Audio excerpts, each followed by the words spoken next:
Down payment करता है वो 16,224 रुपए का। प्रॉमिस आ जाएगी 136 का 270 गुना करेंगे यही आएगा 36,720। एक आदमी स्कूटर खरीदता है, कैश डाउन पेमेंट करता है वो 16,224 रुपए का। प्रॉमिस करता है कि दो वो ईयरली इंस्टॉलमेंट देगा इक्विवेलेंट अमाउंट की, of equivalent amount in next 2 years. जो इक्विवेलेंट अमाउंट है मेरे प्यारे भाई, किसके इक्विवेलेंट अमाउंट की बात कर रहा है? ये 16,224 रुपए की ही बात कर रहा है। मेरे दोस्तों एक आदमी जो है क्या करता है कि स्कूटर खरीदता है, कितने का? 16,224 रुपए कैश डाउन पेमेंट करता है और 16,224 रुपए की 2 ईयरली इंस्टॉलमेंट बनवा लेता है। यदि rate of interest 4% per annum है तो आपसे पूछा स्कूटर की कैश वैल्यू क्या है, स्कूटर का नगद भुगतान। जवाब दीजिएगा। क्या आपने सवाल करने की कोशिश करी बच्चों?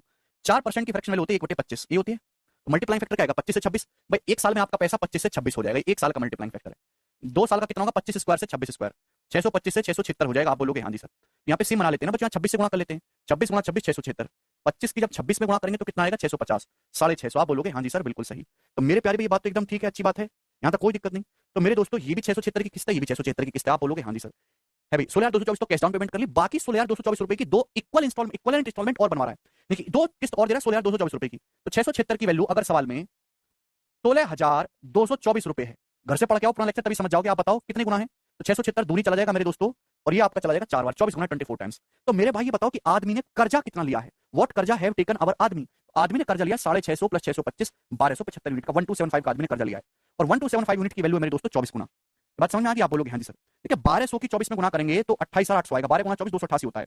75 की जब 24 में गुणा करेंगे मेरे दोस्तों तो 75 दूनी 150, 1500 और 75 चौका 300, 1800 आएगा। 75 की जब 24 में गुणा करेंगे तो कितना आएगा? 1800, 1800। तो इनको जब मैं ऐड करता हूं 0 0 8 8 16 का 6 से लेकर 8 9 10 की 30,600 रुपए, यानी कि आदमी ने टोटल 30,600 रुपए का कर्जा लिया है, जिसको उसने 2 किस्तों में लौटाया है मेरे प्यारे भाई 16,224 की। ठीक है भाई? आप बोलोगे हाँ जी सर बिल्कुल सही।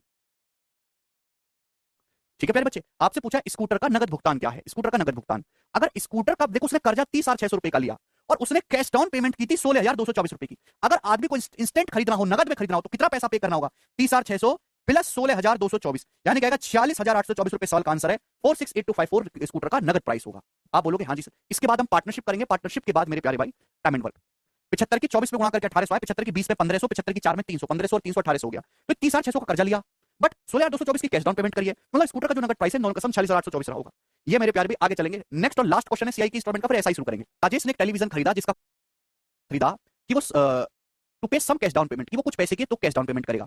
फॉलोड बाय फॉलो होगा 2794 at the end of first year के एंड में 2794 देगा, सेकंड ईयर के एंड में 6292 रुपए देगा, और थर्ड ईयर के एंड में मेरे दोस्तों वो 1331 रुपए देगा थर्ड ईयर के एंड में। अगर इंटरेस्ट 10% पर एनम का चार्ज किया जा रहा है तो आपसे पूछा है बच्चों कैश डाउन पेमेंट नगद भुगतान कितना है? जवाब दीजिएगा। देखो मेरे प्यार भी, राजेश ने टेलीविजन खरीदा, टेलीविजन की कीमत है 13,240, खरीदा 13,240 रुपए, तो टेलीविजन ले जाओ। लेकिन क्या किया उसने? उसके लिए कुछ कैश डाउन पेमेंट किया, ठीक है ना? कैश डाउन पेमेंट किया। आप बोलोगे हाँ जी सर। एक साथ टीवी नहीं खरीदा, बेचारा मेरी तरह गरीब है, कुछ उसने कैश डाउन पेमेंट किया, बाकी उसने किस्त बनवा ली। पहली किस्त देगा मेरे दोस्तों एक साल के बाद। कितने रुपए की किस्त देगा एक साल के बाद? 2794 रुपए की, 2794 रुपए की किस्त देगा एक साल के बाद।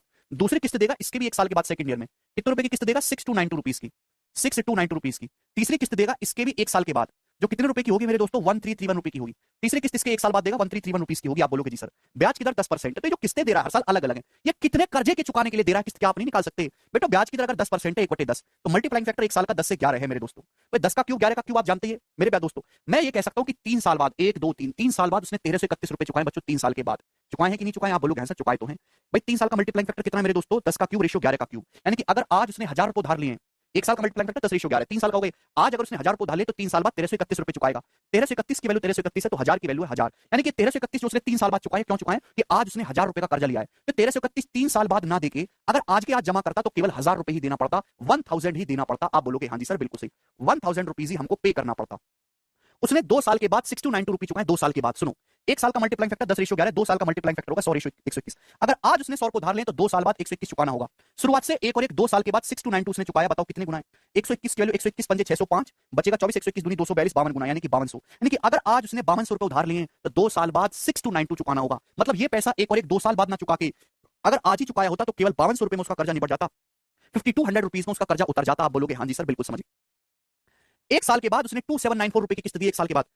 एक साल का मल्टीप्लाइंग फैक्टर 10 से 11, आज अगर 10 रुपए उधार लें तो एक साल बाद 11 चुकाना होगा। 11 की वैल्यू मेरे दोस्तों सवाल में 2794 रुपीस दी है, कितने गुना? 11 दूनी 22, 5 9 11 पंजे 55, 11 चौक 44, 254 गुना। तो 10 की वैल्यू भी 254 गुना होगी मेरे दोस्तों, यानी कि एक साल बाद जो 2794 रुपए दिया है, अगर आज तुरंत कैश में पे करता तो केवल 2540 रुपए ही देने पड़ते। 2540 रुपए कर्जा बनवाया था तो एक साल बाद 2794 हो गया। मतलब वो कैसा किस्तों में ना देके अभी के अभी देता मेरे प्यार भी, तुरंत फटाफट देता, तो इतना ही पैसा पे करना पड़ता। यानी कि उसने इतने रुपए का लोन लिया, 40 5 2 7 2 5 7 1 8, 8740 का उसने लोन लिया है मेरे प्यारे भाई, 8740 का उसने लोन लिया है।